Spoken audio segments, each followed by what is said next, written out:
Well, Mason Greenwood's the top goal scorer in League One, which means his name has been reintroduced into a lot of public domains of conversation. I've seen various tweets like this one from, accounts that I would assume are based somewhere that making money off Twitter is actually a good way to make a living. And they go like, true or false, is it time for Thomas Tuchel to change his mind and call up Mason Greenwood to the English national team? Because he is undoubtedly playing very well for Prison FC at Marseille. He's doing a really good job. He's got, I think, 10 goals in the league so far this year. They give you a special patch, by the way, in Ligue 1. Where if you're the top goal scorer, you get to wear that on your jersey. So, that's something that Mason Greenwood's got going for him. But that was never the question here. So I just feel like it'd be good and productive to have a conversation about Mason Greenwood and where he stands and where I think he should stand. It's just the opinion of one dude. Because the question was never, is Mason Greenwood good at football? Is he good at kicking a ball? Is he good at doing soccery things, right? That was not that's not the question, right? We all know Mason Greenwood Mason Greenwood scored more goals as a teenager at Manchester United than Wayne Rooney. This guy was the second coming. And then all of a sudden, in one day, that whole thing blew up. And I believe totally rightfully blew up. But I feel like the entire footballing world just uncomfortably tolerates the existence of Mason Greenwood at Marseille. Now, I will say this. If you're Mason Greenwood, you're not in jail. So what the hell else is he supposed to do? This is his job.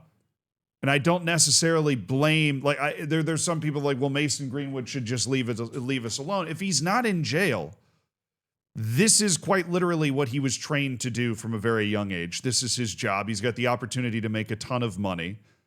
He obviously gets a ton of hate, all of it justified. But I don't know why I'm adding this caveat, but I am. I don't necessarily hate on Mason Greenwood for the fact that he has decided to play. It's the people that allow him to play that are the issue in this entire thing. Now, in order to have this conversation, we kind of have to revisit the Mason Greenwood case, and that's probably a good idea because it's been a while. Honestly, I needed to revisit the Mason Greenwood case to understand what happened. Basically, in early 2022, these accusations came flying out. They went mega viral. Pictures of the girl Mason Greenwood was seeing with kind of blood all over herself, saying like, this is what Mason Greenwood does to me. And then audio recordings. That would, like, one, it's the pictures, but AI wasn't really necessarily a thing in 2022, as weird as it feels only a couple of years ago. So nobody was going, oh, are these pictures fake? But, oh, are these pictures related to Mason Greenwood? We don't know. And then there was audio where you can hear Mason Greenwood. Like, I'm not going to play the audio for you, but you can hear Mason Greenwood's voice trying to coerce the woman on the audio recording into having sex, right? She doesn't want to. Right now, there are obviously there's possible, like, I you know me, I try and provide some sort of benefit of the doubt, right? Maybe I see these arguments at the time that there's possible this was some sort of like kinky interaction, right? But for me, right, it didn't sound like a kink, right? For me, listening to that audio, I was wildly uncomfortable. Right? Like, is the type of thing that your mom, when you're growing up, tells you expressly not to do. Right? Just blowing through stop signs, just like, assaulting somebody. That's what it sounded like. It sounded like assaulting somebody, having sex with somebody that doesn't want you to have sex with them, and just blowing through that anyways, threatening violence. Right? Like, just really shitty stuff, like just bottom of the barrel, shitty human being things to be doing. That was what was on that audio tape. Okay. And then not a couple months later, he gets suspended basically instantly. And eventually the case is dropped. It doesn't go to trial. He's not, or I guess it probably wasn't him. His PR team said in a statement that he had been cleared. He wasn't cleared. The cases were dropped. Why was the case dropped? Well, the case was dropped. This is from the BBC, right? I'm not trying to use internet speculation here. The combination of a withdrawal of a key witness and new material that came to light. So it was no longer realistic prospect of conviction. Basically, they believed in these circumstances they had a duty to stop the case. So essentially, their star witness left and some new information came to light, and they just decided, like, well, if we don't, as you probably know from watching crime TV shows, you lose your star witness, you probably lose the case. And I think even though it is anonymous and it's never been revealed who that witness that dropped out was, there's only a few people that witness could have been when it comes to this sort of interaction. So you can, like, you don't want to leap to conclusions here, but it's pretty obvious where this like witness came from or who this witness might have been in the first place. Now that whole situation seemed unbelievably complicated. Now I'm not going to speak for the woman. I'm not even going to mention her name. I know who it is. You can like Google it if you want to, but I'm just not going to get involved in that. Her dad came out in defense of Mason Greenwood while the shit was all hitting the fan. I can't even imagine how strange and bizarre that is to have, like, and I remember thinking at the time, well, the dad doesn't want to lose the fact that his daughter's dating this Manchester United footballer. That was my initial hot take when I saw that sort of response, right? The dad came out not in defense of his own daughter, in support of his own daughter, but in defense of Mason Greenwood. And they are still together, by the way. They have 2 kids now. So it is clear to me, based off all of the available evidence in the public domain, that I am never going to begin to understand what has happened behind closed doors or the different feelings or emotions that have gone into that whole situation. It's like clear, there are things happening there that I can't even fathom or imagine or understand. I just don't get it.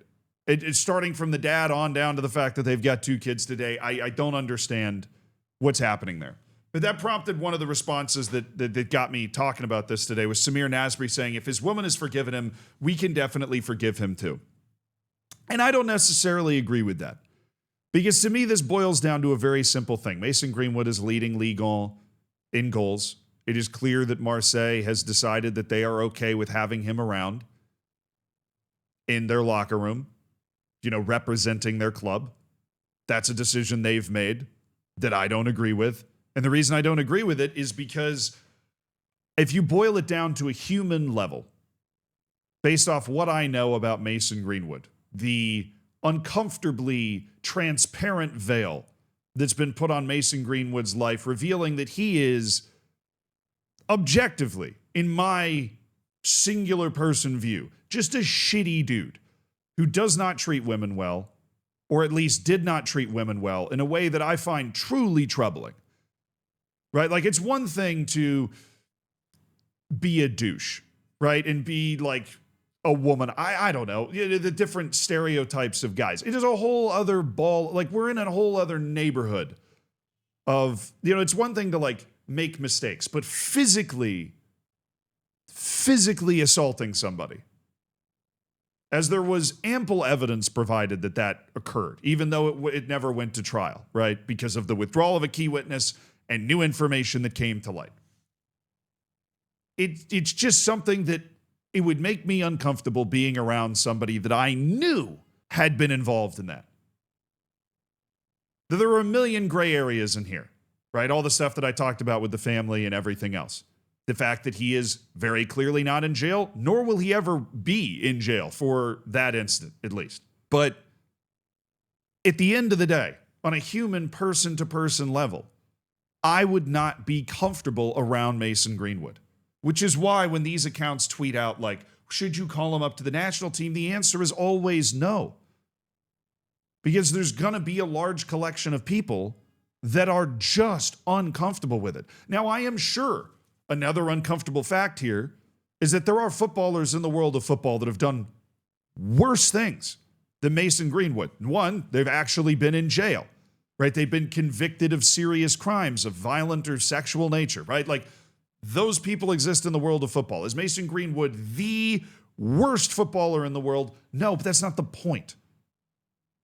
The point is, we know. We heard it. We saw it. It doesn't matter if the key witness dropped out. It doesn't matter if there was other evidence that came out. Because you know why? If that other evidence was so damn, what's the word? If that other evidence that was submitted to the court as part of, the withdrawal. And by the way, Mason Greenwood did provide the password to his phone at some point to the police. Now, obviously, everybody knows how phone works. You could just probably go in there and delete stuff before you hand your phone over. But he was listed, according to this ESPN article and Manchester United's own investigation through a guy named Patrick Stewart, a chief legal officer, as fully cooperative with the investigation. Mason Greenwood was not attempting to run or hide stuff or whatever, right? That was not a part of this story. If this evidence that was submitted to the court it proved the innocence so dramatically, then if I was Mason Greenwood and his team, I would have released it a long time ago. I realize it might be of a personal nature, but let's be perfectly honest, a lot of shit of a personal nature is already public. And if all the bad shit of a personal nature is out there, then you should release the good shit.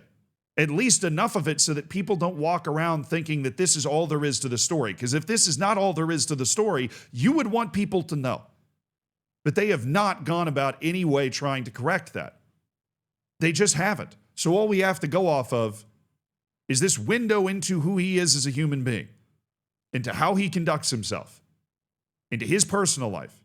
The only window we got, that even though the case was dropped, for reasons that obviously make me uncomfortable because you can pressure a witness to drop, right? But like I've seen the movies, bro. I know how it can work. If Mason Greenwood's team knows that if that witness is not going to testify, that the case is basically going to have to go away, different ways to make that happen. I'm not levying any accusations. This is obviously like lunch table nonsense of me just sitting here like spitballing based off TV shows and movies that I've seen. But you can understand how people's brains get there. And if Mason Greenwood, and I've always said this, has information that would acquit him in the public mind, he should release it. Not because we deserve to know that, if it's super private stuff, but just because you can see the logical conclusions that everybody's brain is going to go to if you fucking don't. And the fact that they haven't leads me to believe it ain't that good. It leads me to believe it ain't that good. So we're left with Mason Greenwood, early 2022, the audio, the pictures. And at the end of the day, no matter what Samir Nasri says, no matter what Roberto De Zerbi says, he's a good guy. He paid a heavy price for what happened, a very heavy price. He's found the right environment for him. We've lent him a hand. He's been introverted, but I know him and his family. It saddens me what happened in his life because I know a totally different person than the one who was described in England. I mean, no matter what all those people say, we know. We know. We heard it and we saw it. Right? I'm sure a lot of people at Manchester United didn't know that Mason Greenwood was capable of that sort of stuff, that he was like that. But he was. And that just, if you're going to play for a national team, if you're going to play for a club, you're representing everything that is within that national team or within that club. And this is why he should never be in the English national team, because it's just, like, you're going to be representing all of the women in England that have survived an unfortunately similar experience. And I can't imagine that they would be comfortable with that. He's just popping up in the headlines again with him being the leading scorer in these different conversations. So it's productive. I do my best to not run from these conversations. I think it's productive to have them.